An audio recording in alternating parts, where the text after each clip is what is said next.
अस्सलाम वालेकुम Pakistan and good morning Pakistan. कैसे हैं आप लोग? और हमेशा की तरह देती हूँ दुआ, खुश रहें, आबाद रहें, अपनों के साथ रहें, एक दूसरे का ख्याल रखें और ख़ास तौर पे अपने वालिदैन का, जो अल्लाह पाक का बहुत ही कीमती तोहफ़ा है। इस दुआ के साथ मैं अपने morning show good morning with सभी का आगाज़ करती हूँ। आगाज़ उस बाबरकत नाम से जो दिलों के भेद बहुत बेहतर जानता है, और अल्लाह पाक हम सब पर आसानियों के दरवाज़े खोले। पाकिस्तान को अगर मैं कहूँ कि ज़िंदगी का एक कितनी एक जर्नी, दो जर्नी, तीन, यानी कि हमारी 3 नस्लें कम से कम पाकिस्तान की खूबसूरती को देख चुकी हैं। लास्ट में एक पर्सन से जो अपनी फेसबुक पे शेयरिंग कर रहे थे, तो उन्होंने कहा कि मैंने वो वक्त भी देखा है कि जब लोग ज़मीन पर बैठते थे और चरपाइयों पे बैठते थे। फिर मैंने मट्टी के घरों का भी देखा। एक मतलब इट्स मीन कि जब पाकिस्तान वहाँ से तमाम लोग, हिंदुस्तान डिवाइड हुआ तो ऑफ कोर्स लोगों डिवाइड हो गए थे, यहाँ पर आ गए थे। उसका ट्रैवलिंग वो बता रहा था कि वो वक्त था जब हम बहुत छोटे थे, तो हमने अपने बाबा को देखा, हम गोद में थे, ये वो सब उसने सिचुएशन बताई। फिर उसने कहा मैं जवान हुआ तो मेरे बच्चों ने पाकिस्तान को देखा। ठीक है, अब वो कहता मैं दादा हो गया हूँ। तो मैंने सही कहा कि 3 जनरेशन्स को वो देख रहे। तो उसको एक बात पे बड़ा अफसोस था, उसे बड़ा अफसोस था कि मैं क्या देखता हूँ। फिर उसने एक खूबसूरत पिक्चर शेयर की और 2-3 पिक्चर्स ऐसी शेयर की कि एक बड़ी सी क्यू है जो पानी पे लगी हुई है, पानी भरने पे एक बड़ी सी लाइन है, बॉटल्स लगी हुई हैं, एक बड़ी सी क्यू है, एक लंबी लाइन है जो सिलेंडर भरवाने लगी हुई है। एक बहुत बड़ी जगह उसने दिखाई जहाँ बहुत सारे पानी के टैंकर थे और पानी के जो है ना वो डिफरेंट जगहों पर दिया जा रहा था। फिर वो उसको कंपेयर कर रहा था कि इंटरनेशनल लेवल पे बहुत सारे कंट्रीज़ में जो है वो अपने मुल्क को देख रहा था कि मैं 70 सालों में ऐसे लगता है कि मैं वहीं खड़ा हूँ। इतने अफसोस से कहती हूँ, मेरे जुमलों को ज़रा सोचिए। आज का प्रोग्राम है ज़रा सोचिए।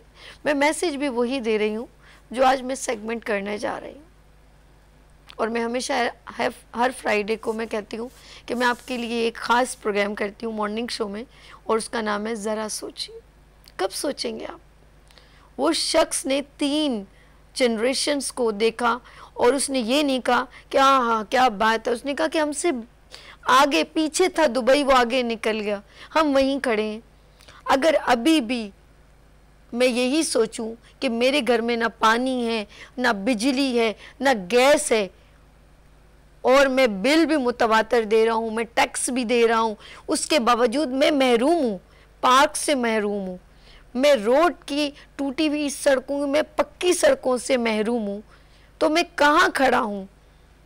तो वो कच्चे महल ही अच्छे थे जो मट्टी के बने थे, दिल को सुकून तो था। वो कहता है कि मैं हमेशा उस 70 सालों को अभी तक देख रहा हूँ जो मैंने उस वक्त छोड़े थे। क्या ये है मेरा पाकिस्तान? ज़रा सोचिए। ये है आज का मैसेज। पता नहीं आपको अच्छा लगा कि बुरा लगा, लेकिन मुझे उस दिल की, जो कहते हैं काश तेरे दिल में उतर जाए मेरी बात, उसकी बात मेरे दिल में उतर गई। पता नहीं आपके दिल में कितनी उतरी है, मैं नहीं जानती, क्योंकि जब बारिशें होंगी तो फिर वही कराची जल थल बन जाएगा। वही तमाम जितने भी ये अंडर बाईपास हैं वो स्विमिंग पूल का खूबसूरत मंजर पेश कर रहे होंगे, वो गटर भर गए होंगे जिसमें बच्चे डूब जाएंगे। ये सारे साहनियात आपने फेस करने। इलेक्ट्रिसिटी का करंट इन वायर्स में आ जाएगा और बारिश की चंद बूंदों से जवान घर के खूबसूरत नौजवान दुनिया से रुखसत हो जाएंगे। ये सब आपने फेस करना है। अब आप इस पर ना रहिएगा कि कोई आपका दरवाज़ा खटखटाएगा और कहेगा अब इस वक्त आप परेशान ना हो, क्योंकि हम माशाल्लाह 21वीं सदी में मौजूद हैं। ऐसा है कि अब हम बहुत तरक्की याफ्ता हो गए हैं। बिजली कभी नहीं जाएगी, पानी हमेशा आपके घर में होगा, गैस के लिए आप परेशान ना होंगे। अब आपने लकड़ियां नहीं जलानी। वो बंदा बिल्कुल सही कह रहा था कि मैं 70 साल पहले भी मेरी जो है दादी थी वो लकड़ियां जलाती थी, आज मेरी बीवी लकड़ियां जलाती है। ये तो मैं वही जहाँ छोड़ के आए थे मैं वहीं खड़ा हूँ। बड़े अफसोस से कह रही हूँ, ज़रा सोचिए। लेट्स सी, हम चलते हैं अपने प्रोग्राम की जानिब। और ये है मैसेज जो मैं हमेशा आपको कुछ ना कुछ इंट्रो में देती हूँ, लेकिन अब मैं चल रही हूँ अपनी सेगमेंट की जानिब। और सेगमेंट में आज मैं बात करूँगी, क्योंकि कराची का मेयर मुंतखब हो चुका है। अब हम इसको एलेक्ट करें, सेलेक्ट करें या कुछ भी कहें, उन्होंने ऑथ भी ले लिया है। नो डाउट पर्सनल मैं कहूँ तो मुर्तज़ा वहाब ने जो अपना प्रीवियस थोड़ा काम करके जो दिखाया वो बहुत अच्छा था। हम किसी को पर्सनल हिट नहीं कर रहे, हम ऑल राउंडर देख रहे हैं। इस वक्त टोटल कमांड इस वक्त सिंध हुकूमत की है। अब वो जैसे तैसे है एडमिट कर लें, आप दिल से नहीं दिमाग से एडमिट कर लें। अच्छा, अब ये तो हो गया, लेकिन अब आपको पता है सिंध हुकूमत पे जिम्मेदारी डबल हो गई है। पहले तो मेयर साहब वसीम अख्तर साहब थे ना, तो हमने कहीं ना कहीं नहीं, ये इनको तो दे रहे हैं तो कर नहीं रहे, इनको तो दे रहे हैं कर। अब हमारे पास सारे ऑप्शन ख़त्म हो गए, नो वे। अब हमारे पास कोई अपोजिशन ऐसी नहीं जिसको हम कहें कि इनको दिया था इन्होंने लगाया नहीं। अब आप टोटल यानी कि आपके कंधों पर डबल बोझ आ गया। अब आप क्या निभाएंगे? क्या आज से 30 साल पहले भी सिंध हुकूमत आपके पास था, इससे पहले आपने क्या डिलीवर किया? ये सारी बातें हमें हमारे साथ बात करेंगे। जमात इस्लामी को रिप्रेजेंट करते हुए यहाँ पर मौजूद हैं नजीब अयूबी साहब, जनरल सेक्रेटरी हैं पब्लिक एड जमात इस्लामी कराची से। अस्सलाम वालेकुम। वालेकुम सलाम। कैसे सर? ठीक है, अल्लाह का शुक्र, अल्हम्दुलिल्लाह। और मैं आपको वेलकम करती हूँ गुड मॉर्निंग विद सभी में। आपकी गुफ्तगू सुन के मैं थोड़ा सा गमज़दा भी हो गया और सोचने पे भी मजबूर हो गया। इतना अच्छा मैसेज आपने दिया है, माशाल्लाह। ये बस आपकी मोहब्बत है सर, मैं क्या कहूँ। असल में स्क्रिप्टेड नहीं होता ना, सिर्फ आपका नाम लिखा है मेरे पास। यहाँ से जब एक आवाम बात करती है ना, असल में मैं बात नहीं कर रही, मैं जो बात करती हूँ मैं उन प्यारे अपने चाहने वाले मेरी आवाम जिनमें मैं रहना पसंद करती हूँ, जिनमें चलना पसंद करती हूँ, जिनके साथ बैठना पसंद करती हूँ, ये उनकी आवाज़ यहाँ से डिलीवर होती है। इसके लिए स्क्रिप्ट की ज़रूरत नहीं है। जब बंदे के दिल पे चोट लगती है ना, किसी को मैं देखती हूँ कि कुकिंग ऑयल महंगा हो गया, मैं कौन सी बात करूँ सर? फेडरल की बात करूँ, मैं अपने मुल्क की जो लोग, क्योंकि ये हुक्मरान हैं, ये सब सीट्स पे अल्लाह ने इनको मुंतखब किया, इनको मौका दिया। अब इन्होंने डिलीवर कैसा करना है, सिंसेरिटी कैसे दिखानी है, ये इन पर है।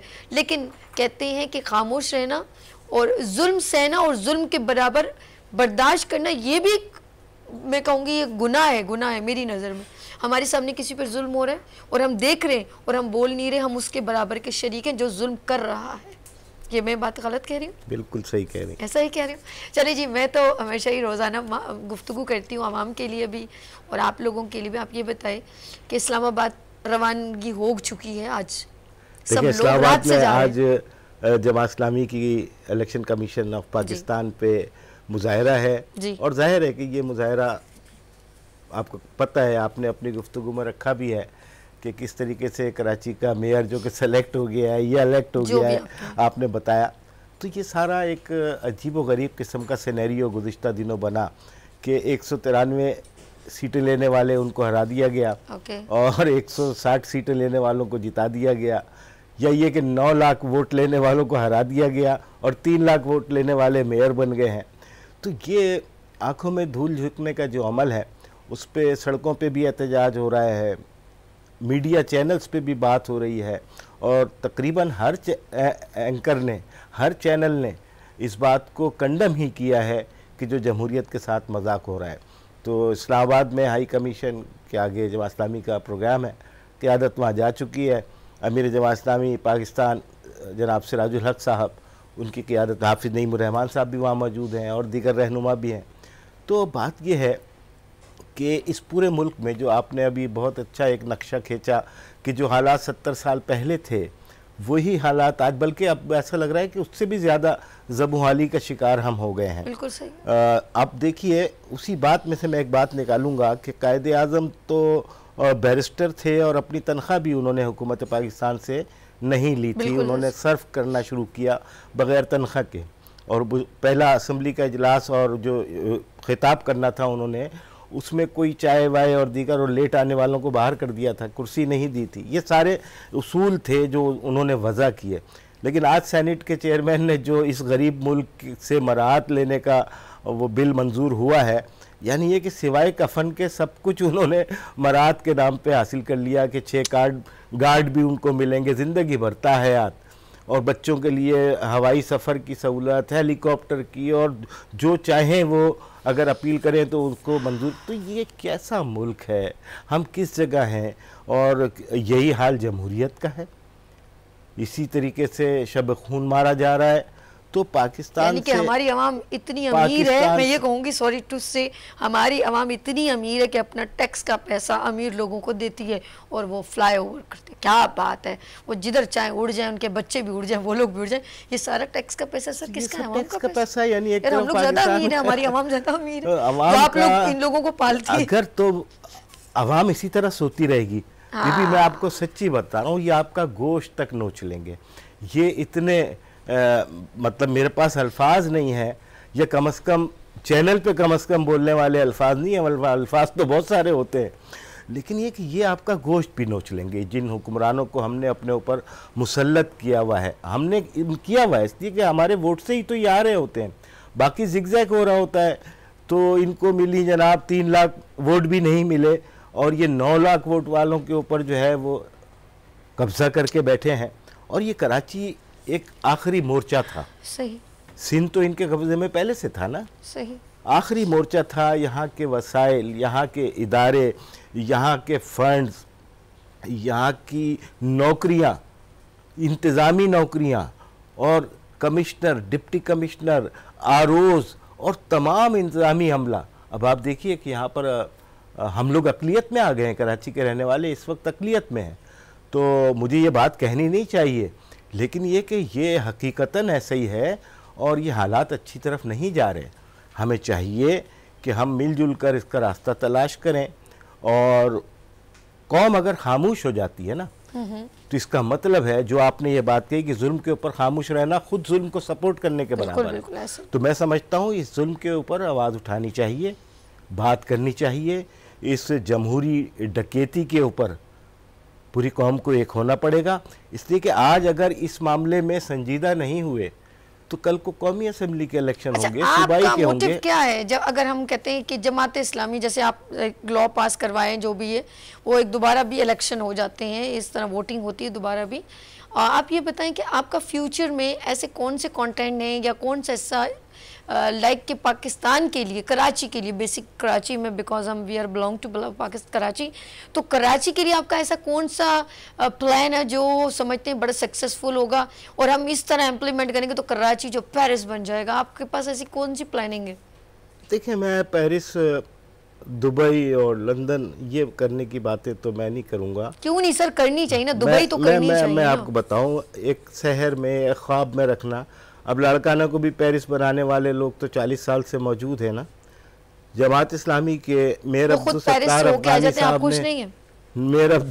अफगानी साहब ने कराची को दुनिया का, और नेमतुल्लाह खान साहब ने जो जमात इस्लामी के मेयर थे, उन्होंने 5वां अच्छा शहर बना दिया था। दुनिया के 2nd नंबर के मेयर मुंतखब हुए और उनको अवार्ड मिला, और वो जिस जगह पे उन्होंने 2 कमरों के फ्लैट से ज़िंदगी का आगाज़ किया, मेयरशिप का, इंतकाल भी लियारी के उसी 2 कमरों के घर में हुआ। तो ये तो जमात इस्लामी का किरदार है। उसी ज़माने में जितनी डेवलपमेंट आपको फ्लाई ओवर्स की नज़र आती हैं, ये काम की इब्तिदा की थी मेयर अब्दुल सत्तार अफगानी, 2 मरतबा मेयर रहे हैं जमात इस्लामी की तरफ से, और उसके बाद इस काम को आगे बढ़ाया और ख़ूबसूरती से आगे बढ़ाया जनाब नेमतुल्लाह खान एडवोकेट ने, बाबा कराची, वो भी जमात इस्लामी के थे। तो ये आप देखिए कि किस तरीके से कराची में उस वक्त घरों के नलकों में पानी भी आता था, वसाइल इससे भी कम थे जितने वसाइल इस वक्त मौजूद हैं। उस वक्त कोई टैंकर का कल्चर नहीं था, पानी जो है घर के टैप वाटर के अंदर, पानी की पाइपलाइन में घर से पानी आता था। इसी तरीके से बिजली के बहरान इस तरीके से नहीं थे, और सुई गैस का हमने कभी नहीं सुना था कि सुई गैस कभी नेवर कि सुई गैस की लोड शेडिंग हो रही होगी, और घर के अंदर चूल्हे में वो औरतें जो है वो लकड़ियां भी और गैस के स्टू खरीद के ला रही हैं, और यहाँ तक कि वो बत्ती वाले चूल्हे जो हमने अपने बचपन में कभी देखे थे वो जलने शुरू हो गए।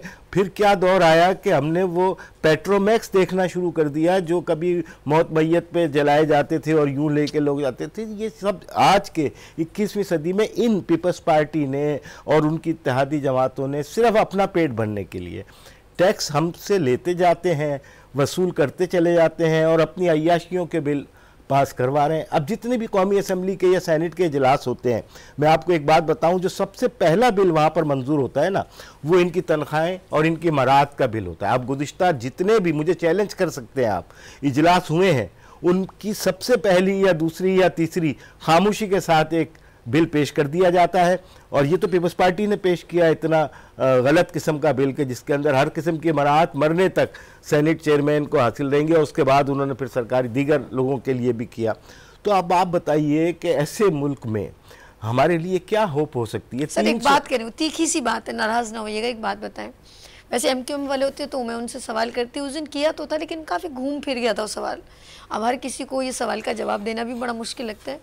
मैंने देखा है हमेशा MQM वो हमेशा उस जगह खड़ी होती है जो पार्टी आने वाली होती है और कहीं उनकी एक टांग कमज़ोर होती है, तो बस वो जाके उसके साथ खड़ी होती है, तो वो जो कुर्सी है ना वो स्टैंड ओवर हो जाती है। अब मेरी बात समझे, यानी कि वो फॉर एग्जांपल 40 लोग हैं, 50 लोगों की ज़रूरत है और उसने इक़्तिदार में आ जाना है, फ़ौरन MQM वहाँ पर घूम जाती है। मैं समझ में नहीं आया, और आज तक उनकी इस आइडेंटिटी को, उस वक्त जो था एक पावर, वो एक आइडेंटिटी थी, वो पावर थी जो जैसे इंडिविजुअली पावर होती है ना, अब ये इधर उधर उधर उधर हो रहे, इनकी अपनी आइडेंटिटी अब ख़त्म होती चली जा रही है। अब ये इतने धड़ों में हो गए कि अब हमें समझ में नहीं आती ये कौन से हैं, कोई PSP, कोई MQM पाकिस्तान, कोई MQM PIB, कोई फलाना फलाना, आई डोंट नो। अब वो उन्होंने अपनी एक तो आइडेंटिटी खोली है, वो चीज़ जो पावर वाली होती है, बड़ी पर्सनैलिटी वाली होती है। अब ये नहीं पता ये हमेशा क्यों ये किरदार निभाते हैं उस पार्टी को इक़्तिदार में लाने के लिए, आई डोंट नो। आप क्या कहते हैं इनके लिए? देखिए, ये सवाल तो बेसिकली MQM से करना था, लेकिन चूंकि मैं एक सियासी कारकुन हूँ, मेरी सारी ऑब्जर्वेशन है और रोज़े अव्वल से हैं। ये MQM जब बनी तो मुझे बहुत अच्छे लगे थे ये लोग, और इसलिए कि इन्होंने आवाम की बात की थी, कोटा सिस्टम की बात की थी, महरूमियों की बात की थी। और कराची बादशाह किस्म का शहर है जिस पे दिल आ जाता है, दिल खोल के रख देता है। क्या बात? तो कराची ने इतने वोट दिए कि उनसे संभले नहीं गए, या यूं कहें कि छोटे बर्तन में ज़्यादा पानी डाल दिया। ओए होए। अच्छा, अब क्या हुआ कि पानी छलकने लगा, और पहली असेंबली में जब ये लोग गए थे तो सब इन्होंने वास्केटें पहनी थी, मुझे याद है, और पजामे पहने थे, और उस वक्त ऐसा लग रहा था कि ये महाजिर कल्चर को रिप्रेजेंट कर रहे हैं। तो 1-1.5 साल इनका ये वाला सिलसिला नज़र आता रहा। लेकिन उसके बाद जब असेंबली का दूसरा इजलास हुआ तो इनके पास शोफर भी था, इनके पास पजीरो गाड़ियाँ भी थीं, और एक लाइन लगी हुई थी कि जिसमें बस वहाँ से मैंने और सारे सियासी जो एक्टिविस्ट हैं उन्होंने अंदाज़ा लगा लिया था कि अब ये वो पार्टी नहीं है, इनका रंग ढंग मिजाज जो है वो बदलने लगा है। और यही वो चीज़ होती है कि जिसकी जो मराहत हासिल की जाती है ना, तो अब आप समझ गए होंगे। एक बात बताऊं, नहीं मैं कहती हूँ रखें, कोई बात नहीं है, अगर वो अपने आप को फैसिलिटेट करना चाहते हैं चले, उनका राइट है, वो रखें, अपनी सेफ साइड रखें, सिक्योरिटी। लेकिन हुकूमत को वो तमाम कमिटमेंट जो आपने की हैं बिफोर इक़्तिदार में आने से पहले, उन सब को सबसे पहले प्रिपेयर करें। आपको कोई चीज़ लेने, अच्छी रिहाइश, आप बाहर मुल्क जाएं, सब कुछ करें, लेकिन आपका दिल कैसे राज़ी हो जाता है मुझे बताएं। एक अगर आप एक बाप का किरदार निभा रहे हैं अपने घर में, आप खुद पेट भर के खाना खा रहे हैं और आपके बच्चे आपका मुंह देख रहे हैं, आपको अच्छा लगेगा? तो आप क्या कहेंगे, पहले मेरे बच्चे उसके बाद में, तो हमारा फिर बाप अच्छा खाता पीता भी अच्छा लगेगा। तो आप माँ और बाप का इस मिट्टी के साथ वो किरदार निभा लेना, तो आप खाते पीते बुरे भी नहीं लगेंगे। सर कोई बात नहीं, इसमें कोई मुज़ायका नहीं है। तो बात यह है कि अब चूंकि मॉर्निंग शो का एक अपना मिजाज होता है, थोड़ा सा खुश मिजाजी जो है ना, लोगों का दिन अभी अभी शुरू हुआ है, तो थोड़ी सी अच्छी बातें भी होनी चाहिए। अच्छी बातें, और अच्छी बातों के साथ एक आपको बड़ी अच्छी बात बताऊं, आप मुझे बताएं इनको कितने साल आप समझते हैं अभी चले ये मेयर मुंतब? 5 साल ऐसा ही होगा, कोई बात नहीं। तो नईम साहब जो है वो क्यों नहीं सब्र कर लेते और देख लेते हैं कि ये जो आप लोगों की नज़र में एक है ना कि ये लोग कभी भी वो प्रेजेंट नहीं कर पाते कराची के लिए, तो फिर नईम साहब सब्र कर ले और बोले ठीक है 5 साल करके देख लो, आप दूध का दूध पानी का पानी। आप लोग नहीं, वो जिस तरह PTI आई थी तो देखा PTI को किस तरह उतारा। देखिए हम सब्र कर लेते हैं, ठीक है। और आप क्या इस बात पे एग्री हो जाएंगी कि मैं आपके घर के पूरे घर पे कब्जा कर लूं और आपको एक ड्राइंग रूम में महदूद कर दूं और फिर आपसे कहूं कि आप सब्र कर लें? आपके लिए ये फैसला, आपके लिए ये फैसला कैसा होगा? नहीं, ये नाजायज है ना। बस यही बात है।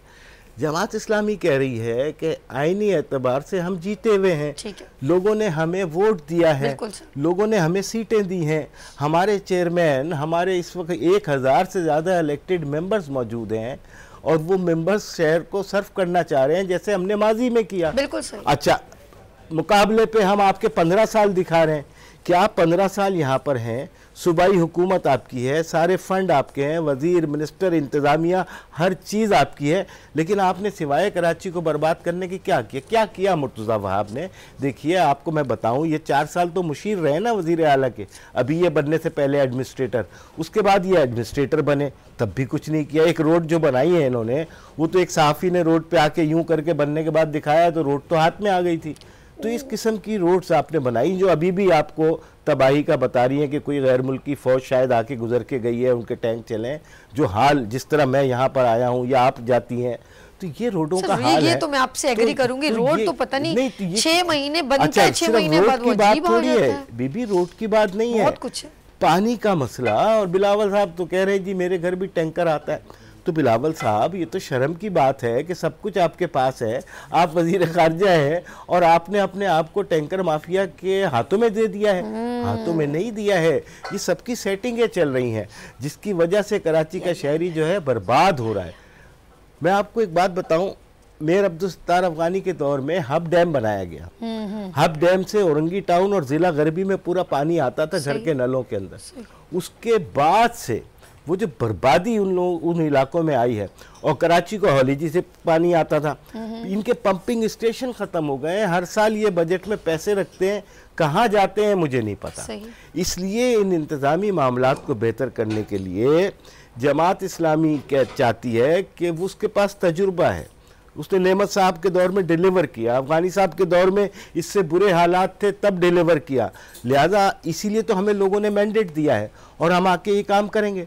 इसके अलर रगम पीपल्स पार्टी की ख्वाहिश ये है कि बतौर वज़ीर ख़ारजा आइंदा के वज़ीर आज़म बिलावल भुट्टो को लॉन्च करना है, इसलिए उन्होंने थ्रू आउट बिला मुकाबला सिंध के अंदर उनकी विक्ट्री दिखाई और यहाँ पर गैर जमहूरी गैर आइनी तरीके से कराची के मैंडेट पे कब्ज़ा किया और कब्ज़ा करके कम वोटों वालों को ऊपर ला के बिठा दिया। ये वो सारा अमल है जिसके लिए एहतजाज भी हो रहा है। अगर आज जमात इस्लामी इस बात पर खामोश हो जाती है तो आप बताइए कि हम कल किस बात के ऊपर खड़े होंगे? फिर नहीं, आवाज़ बननी चाहिए। अब जिस तरह आपने कहा कि अगर आपके घर पे कब्जा हो जाए तो आप खामोश रहेंगी कि आप पड़ोसियों के घर चली जाएंगी? ऐसा तो कोई जी होश आदमी नहीं कर सकता ना। तो जमात इस्लामी भी आवाम के मैंडेट को इस तरीके से जाया होता नहीं देखना चाहती। यानी कि अपने मेहनत किया हुआ, अपनी मेहनत से जो एक अपनी मेहनत के अलावा आवाम का एतमाद है ना, कोई छीन ले तो ये तो फिर एग्जैक्टली आवाम का एतमाद है। हम एक एक वोट का तहफ़्फ़ुज़ करेंगे। हमें पता है कि सिंध इलेक्शन कमीशन इनकी बी टीम बना हुआ है। अच्छा। पाकिस्तान इलेक्शन कमीशन ने 3 महीने हो गए, जितनी हमारे केसेस लगे हुए हैं किसी एक का फैसला नहीं सुनाया और सारे केसेस पीपल्स पार्टी के हक के अंदर कल्टीवेट करना शुरू किए। तो ये इतनी बड़ी दीदा दिलेरी है कि इन्होंने हर एतबार से अपने लिए फील्ड जो है वो सेट कर ली थी और उसके बाद इन्होंने दूसरी पार्टियों के हाथ पैर बांध के मुकाबले का आगाज़ किया है। तो ये तो ज़्यादती है ना, इस तरीके से तो हम नहीं होते देख सकते। इसलिए ये एहतजाज भी हो रहा है और ये तहरीक इंशाल्लाह प्रोलॉन्ग होगी। एंटी पीपल्स पार्टी जो सेंटिमेंट्स है ना वो डेवलप होना शुरू हो गया है। एंटी पीपल्स पार्टी सेंटिमेंट जितना डेवलप होगा उतना पीपल्स पार्टी बैकफुट पे जाएगी और जमात इस्लामी से जो लोगों की मोहब्बत है, जो आवाम का इस वक्त रुजू है जमात इस्लामी की तरफ, वो इसको सपोर्ट करेगा इंशाल्लाह ताला। और आपकी अच्छी एक मैं ये कहूँगी हमें एक उम्मीद रखनी चाहिए और आप लोग जिस तरह एफर्ट कर रहे हैं और देखें अपने हक के लिए लड़ना एक बिल्कुल बजा है और आपका राइट है। आप अपनी आवाज़ बुलंद करें, आपने मेहनत की है, डिलीवर करके दिखाया है। अपने लिए नहीं है, मैं आपको करेक्ट करूंगा, हम कराची के लिए फाइट कर रहे हैं। बिल्कुल, ये मेरी जात का, ये हाफिज नईम की जात का, ये जमात इस्लामी के कारकुन की जात का मसला नहीं है, ये पूरी कराची के लोगों का मसला है। हमने कराची के लिए फाइट की है और कराची के लिए फाइट करेंगे। देखिए नौकरी नहीं मिल रही मेरे लड़कों को, ये हकीकत है। मेरे लड़कों के लिए तालीमी इदारे में मेडिकल और इंजीनियरिंग और दीगर जगहों पे जगह नहीं है। सरकारी इदारों में लिखा हुआ आ जाता है जब इश्तहार छपता है कि कराची के लड़के अप्लाई ना करें। कितना दिल दुखता होगा तुम्हारा, मेरा भी दुखता है, मेरे भी बच्चे। मैं गई हुई हूं वहां तो पर। ये बताइए ना अंदाजा हो गया क्यों ऐसा होता है। आप सारा 98% टैक्स रेवेन्यू कराची जनरेट कर रहा है और 98% के पास प्राइवेट स्कूलों कॉलेजों के लिए पैसे भी कराची ही दे रहा है। आपके लिए वडेरों के इलाकों के अंदर जितनी इमदादी काम है, फलाई सरगर्मियाँ है, वो भी कराची कर रहा है।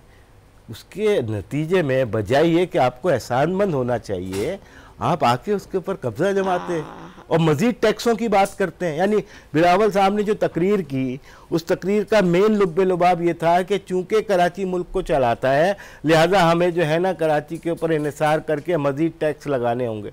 अंदाज़ा तो कीजिए कि सारे मालियाती इदारे आप पहले ही ले चुके हैं।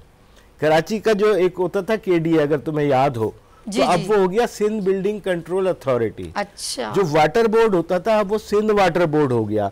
जितने और इदारे थे वो उसके साथ सिंध का लाहेका लगा के उसको अपने इख्तियार में ले लिया। अब मुझे बताइए कि यहाँ का बंदा कैसे किस जगह नौकरी करेगा। डोमिसाइल में जो है उसको हिस्सा नहीं मिल रहा, उसको कोटा सिस्टम के हवाले से उसके ऊपर तलवार लटका दी जिंदगी भर के लिए। हमारी कराची मर्दमशुमारी आपने आदी कर दी। मर्दमशुमारी की बात सेंसस के अंदर कितना बड़ा जुल्म किया। कराची की आवाम टोटल कितनी, 3.5 करोड़ से तो किसी तौर पे कम नहीं है ना। एक घर में मिसाल के तौर पे अगर मैं समझता हूँ, आप भी देखते हो कि 4 से 5 अफराद का एक घराना होता है, जिसको हमने एक कॉमन सारी दुनिया के अंदर इस तरह का एक फार्मूला है, यहाँ पर तो खास तौर पे। कराची की आबादी कम हो रही है, लड़काने की परसेंटेज में बढ़ रही है। How can is it possible? यानी सक्खर की आबादी बढ़ रही है एज कंपेयर टू कराची और कराची की आबादी कम हो रही है। ये कैसे हो रहा है? ये इसलिए हो रहा है कि अगर कराची की आबादी पूरी दिखा दी जाए तो क्या होगा, कराची की आबादी के तनासुब से कौमी और सूबाई असम्बली की नशिस्तें बढ़ जाएंगी। जब ये नशिस्तें बढ़ जाएंगी तो फिर तो आप कह सकते हैं ना कि वज़ीर आला भी कराची से हो सकता है। लिहाजा इन्होंने चालाकी ये की कि जितना भी थोड़ा बहुत करके कराची बढ़ाएंगे, अगर 5% कराची में इजाफा करना है तो 25% इजाफा शहदाद कोट में वहाँ पर करना है, सक्खर में, और लड़काने में 35% करना है, ताकि अगर आबादी थोड़ी बहुत कराची की बढ़ भी जाए इतने एहतजाज के बाद तो वहां पर वोट का तनासुब ना बिगड़े। सर आपके साथ बात कंटिन्यू करेंगे, ब्रेक लेंगे, लेकिन एक छोटी सी स्टोरी आपसे शेयर करना चाहती हूँ कि कराची वालों का ये हाल ना हो जाए।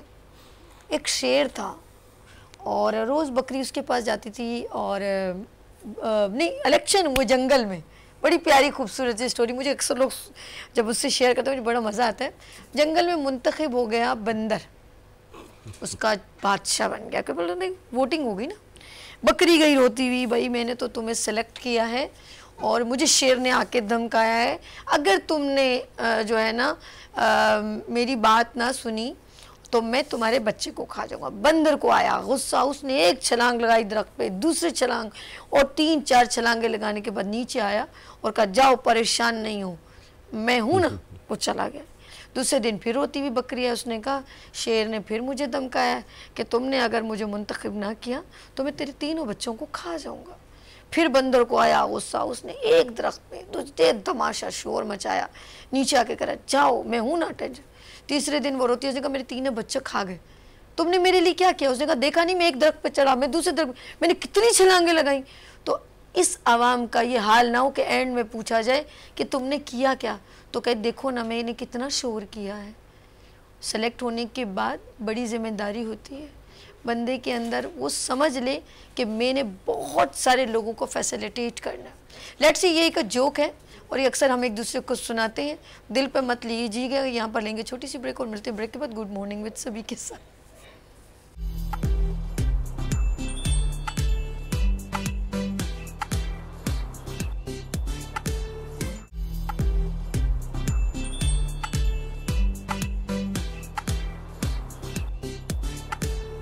Welcome again, good morning with सभी, आपको खुश आमदीद कहती है। और बात करें हम आवाम की और सेगमेंट है, ज़रा सोचिए।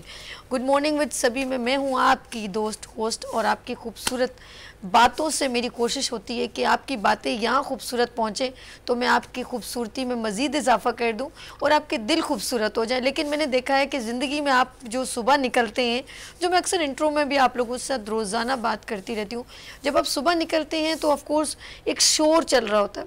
अच्छा, हम लोगों के लिए ना कुछ शॉकिंग, एकदम सरप्राइज़, कहते अपने मतलब के लिए कभी कभी हम लोग गधे को भी बाप बना रहे थे, बड़े अजीब अजीब से मैसेज है इन दिनों। बड़ा एक आपने देखा होगा फैसिलिटेट बहुत किया जा रहा है आवाम को, कहीं एक आने वाले इलेक्शन की हवा तो नहीं चलने वाली। बड़े लोग मज़े मज़े की एसी की बसों में बैठ रहे हैं, एंटरटेन हो रहे हैं। आप अल्लाह करे ये एक अच्छी जो है एक अच्छा इक़दाम हो आप लोगों के लिए, लेकिन रोड जो है वो जैम होते हैं, उसको भी प्लीज़ ज़रा नज़रसानी कीजिए। और जो लोग आराम से घर में 6-7 बजे पहुंच जाएं, वो रात को 9-10 बजे पहुंचते हैं। ट्रैफिक का बहुत बड़ा जमे गफ़ीर है, जगह जगह खुदाई हो रही है, जो लोग बहुत ज़्यादा प्रॉब्लम्स में आते हैं। मुझे एक बात समझ में नहीं आती कि सब्स्टिट्यूट क्यों नहीं होता। और अक्सर एक्सपो में कोई बड़ा आप आइडियाज़ करते हैं तो लोगों को सब्स्टिट्यूट नहीं देते। जब स्पोर्ट्स होता है, PSL होता है, तो लोगों के रोड वगैरह आप जैम कर लेते हैं बड़े लोग। ये प्रोटोकॉल मुझे समझ में नहीं आती है, इतनी शदीद होती है कि जो एम्बुलेंस है वो भी डिस्टर्ब है, हर बंदा डिस्टर्ब है। मैं एक चीज़ अपने मुल्क में देखती हूँ, वो है सिस्टम का सही प्रेजेंट ना करना। बस जिस दिन ये सिस्टम बेहतरीन हो जाए ना, देन फॉलो टू रूल। सबके लिए इक्वलनेस नहीं है। हमारे मुल्क में ये जो तफरुक है ना, क्लासिफिकेशन, ये हमको तबाही के उस धाने पे ले जाएगा कि हम लोग हर वक्त मोहताज ही रहेंगे, क्योंकि अल्लाह ने हर नेमत इस पाकिस्तान को दी है। लेकिन क्या है कि हम उसकी कदर नहीं करें। क्या नहीं है मेरे मुल्क में, बताएं ना, क्या नहीं है? पानी है, सब्ज़ा है, दरख्त हैं, सहरा है, पहाड़ है, मदनियात है, मिनरल है, बहुत कुछ है, गोल्ड है, हर चीज़ है। और मेहनत कश लोग हैं, हुनरमंद लोग हैं। बताएं ना किस चीज़ की कमी है? जब हम अपने मुल्क की खूबसूरत नवादरात अशिया यहाँ से दूसरे मुल्क भेज सकते हैं, तो फिर बताएं ना हमें हमारे मुल्क में किस चीज़ की कमी। उधर जाके पूछो ना, अंटार्कटिका, कनाडा, टोरंटो, कितने कितने महीने बर्फ़ होती है, आर्टिफिशियल चीज़ें ग्रो करके खाते हैं वो लोग। और हम लोग नाशुक्रे लोग हैं। और जो लोग नाशुक्रे हो जाते हैं ना, जो अल्लाह का शुक्र करना नहीं जानते और अपनी चीज़ की कदर नहीं की जाती, अल्लाह पाक वो चीज़ ले लेते हैं आप लोगों से, फिर आप तरसते हो और फिर मुल्क को डिफ़ॉल्टर करने के लिए दुश्मन आ जाते हैं। ये सच कह रहे हैं। और वह खुश होते हैं आपको तोड़ के, और फिर वो अपने रूल्स आप लोगों पे मुसल्लत करते हैं। और ऐसा ही करता है IMF। बात करेंगे, हमारे साथ गेस्ट हैं यहाँ पर नजीब यूबी साहब, जनरल सेक्रेटरी हैं पब्लिक एड जमात इस्लामी कराची से। सर कैसे हैं आप? एक बार फिर वेलकम करती हूँ। मैं ज़रा यहाँ पे बात करने लगती हूँ तो वो बात बहुत आगे चली नहीं, वो बात भी ज़रूरी है और ये बात भी ज़रूरी है। क्या कहते हैं, मुल्क में जिस आवाज़ को लेके ये चले थे कि गुर्बत बहुत हो गई है, महंगाई बहुत हो गई है, एक मार्च भी हुआ था, लोगों ने शोर भी किया, सब ने मिल के शोर किया, आवाम भी साथ हो गई। वाकई में महंगाई तो वहीं पर ही है। ये देखें, बात घूम फिर के वही। एक याद है आपको, एक मुहिम चली थी, वज़ीर आज़म थे नवाज शरीफ, उस वक्त चली थी कि कर्ज उतारो मुल्क संवारो। हाँ, ओफो जनाब, बड़ा दिल खोल के पाकिस्तानियों ने बैरून मुल्क में, मासूम है ना, पैसा दिया। बाद में पता चला कुछ अरसे बाद कि वो सारी रकम इलेक्शन में इस्तेमाल हो गई। उसके बाद इन्हीं के दौर में एक और कशकोल तोड़ो, सही, कशकोल तोड़ने वाली बात। अच्छा जी, कशकोल तोड़ने के लिए भी फंड। उसके बाद एक डैम वाले बाबा आए थे, उन्होंने कहा जी पाकिस्तान में जो डैम का बहरान है पानी का, उसके लिए पानी, वो चीफ जस्टिस नहीं थे साकिब निसार, उन्होंने जी वो डैम का चक्कर चलाया। डैम के लिए बैंकों में बैनर लगे हुए हैं, इश्तहार, करोड़ रुपए के इश्तहार जो है वो टीवी पे चलाए गए। तो वो इश्तहार की कंपनियां तो प्रॉफिट में आ गई, वो उनके रिश्तेदार भी प्रॉफिट में आ गए जिनको ये ठेके मिले थे एडवर्टीजमेंट के। लेकिन ये कि पाकिस्तानियों पैसे भी दे दिए, लेकिन एक डैम भी उन पैसों से नहीं। उनके बच्चों की शादियाँ अलबत्ता चीफ जस्टिस साहब के साबिक जो है वो बाहर हो गई। अच्छा, अब इसी तरीके से ये नई और ये खुद आसिफ जरदारी साहब रेफल स्कीम लेके आए थे। इस वक्त जो इतने जमहूरियत के चैंपियन बन रहे हैं, हमारी शॉर्ट टर्म मेमोरी है, हम चीज़ों को भूल जाते हैं, ठीक है ना। तो आसिफ जरदारी साहब के ज़माने में एक रेफल स्कीम आई थी, उसमें भी अरबों रुपए खरबों रुपए की जो है ना रेफल टिकट्स लोगों ने लिए थे स्पोर्ट्स के नाम पे और उसके नाम पे। वो किधर चली गई रेफल स्कीम? तो इस तरह की मैंने तभी तो इस पर बोलना और सोचना नहीं शुरू किया, वरना आपको बताऊं कि किस किस दौर में क्या क्या फ्रॉड यहाँ पर डबल शाह भी क्या गेम करता होगा जो हमारे सियासतदानों और हुक्मरानों ने किए हैं। तो बात यह है कि कराची और पाकिस्तान के लोग बहुत भोले हैं और इन लोगों को बर्दाश्त करते चले आए हैं, लेकिन अब वक्त जैसे मैंने आपसे कहा ना ये नहीं है। अब देखिए हम एज ए कराची हम एक आईसीयू में पड़ी हुए मरीज की हैसियत हमारी है कि अगर हमारा निज़ाम तनफ़ुस सिर्फ रह गया है जो कि चल रहा है, बाकी तो सब कुछ इन्होंने नोच लिया है हमसे। तो अब अगर हम इस वक्त भी तफरके में पड़े रहे, पार्टियों में बटे रहे, अपनी अपनी छोटी छोटी सोच के साथ रहे, तो शायद हम सरवाइव नहीं कर पाएंगे। हमें चाहिए कि हम ग्रेटर कराची के लिए, बेटरनेस ऑफ कराची के लिए, बचाने के लिए, अपने बच्चों के मुस्तकबिल को बचाने के लिए हमें आगे आना होगा और मिलजुल कर कोई हिकमत अमली वज़ा करनी होगी। देखिए इनके तसल्लुत इन्होंने कायम कर लिया है, इन्होंने कराची के ऊपर अपने पंजे गाड़ दिए हैं और अब आइंदा 1-2 सालों के अंदर अगर हमने कोई इनके ख़िलाफ़ जद्दोजहद का आगाज़ नहीं किया, जद्दोजहद से मेरी मुराद ये है कि हम अवेयरनेस का काम शुरू करें, हम लोगों को बताएं कि इस तरीके से हो रहा है, और अगर हमने बचने की सबील नहीं की, कोई सूरत नहीं निकाली, तो हमारे बच्चों का मुस्तकबिल तारीख हो जाएगा। तो ये बहुत ज़रूरी है। और पाकिस्तान, जिस तरह आपने अपने इंट्रो में कहा था कि हमने सफ़र तो इसलिए शुरू किया था आज़ादी का कि हम एक कुफरिस्तान से निकलकर अपनी मर्ज़ी के मुल्क में जाएंगे और जाने के बाद अल्लाह के निज़ाम को गालिब करेंगे और एक खुशहाल ज़िंदगी गुजारेंगे और अल्लाह के निज़ाम को नाफिज करने की कोशिश करेंगे। लेकिन यहाँ देख रहे हैं हम अल्लाह को मानते हैं लेकिन अल्लाह की नहीं मानते ना। एक तूफान है और जिस तरीके से हमारी समाज मुतासिर हो रही है इन चीज़ों के आगे, अब आप देखिए ना कि कोई हद बंदी अब रही नहीं है, यानी सकाफत के नाम पे जो कुछ हो रहा है वो कम है। हमारी तो आदमी होके भी हम शर्म से हमारी नजरें हमारी उठती नहीं है। हमें तो कुछ पता है लेकिन आपको बहुत कुछ पता है। हमें तो आम आवाम को, जाहिर बात है आप इस फील्ड से रेलेवेंट है, बहुत इन डीपली इनके साथ अटैच हैं कि क्या हो रहा है क्या नहीं, क्योंकि आप वर्किंग कर रहे हैं। आम आवाम तक तो उस तरह तक बात नहीं होती, तो आपको ज़्यादा तकलीफ हो रही है कि एक ज़्यादती हो रही है आवाम के साथ। लेट्स सी, कोशिश आप भी जारी रखें। अगर कोई भी हक पर है उसको फेस भी करना पड़ेगा। पैगंबरों के साथ भी प्रॉब्लम्स आई थी, उन्होंने भी हक पे बात की। इंसानों के साथ भी ऐसा होता है, वो भी फेस करते हैं। और हक की बात करना इतना आसान नहीं है। हमने कहा ना हम अल्लाह को मानते हैं, अल्लाह की नहीं मानते। तो ये बड़ी इंपॉर्टेंट बात है कि हम लोगों ने हक की बात जब करने लगते हैं तो हमें बहुत सारी ऊंच नीच तकलीफ़ें भी फेस करनी पड़ती हैं। और अपने लिए लड़ना आसान है लेकिन आवाम के लिए लड़ना बहुत मुश्किल है। और अपनी बात उन तक पहुंचाना, डिलीवर करना, उनके हक के लिए खड़े होना, ये बहुत मुश्किल है। अपनी ज़िंदगी भी ख़तरे में डालनी पड़ती है और अपने घर वालों को छोड़ना पड़ता है, धूप छाँव देखनी पड़ती है। और फिर जब एक उम्मीद की किरण नज़र आती है तो इंसान कहता है कि मैंने कुछ अचीव कर लिया। और ये लड़ाई सिर्फ अपने दिल की नहीं होती, आवाम के लिए होती है। और इसके लिए वो बंदा ना वैसे ही बड़ा अंदर से उसके अंदर ना बुज़दिली होती है ना डर होता है, ये सब खौफ फ़िक्र वो ख़त्म कर देता है और कहता है मैंने डटे रहना। आपने डटे रहना है। तो जाते जाते अपने नाज़रीन को मैसेज दीजिए। देखिए जी, कराची बहुत अच्छा है, पाकिस्तान बहुत अच्छा मुल्क है, इसकी कदर कीजिए।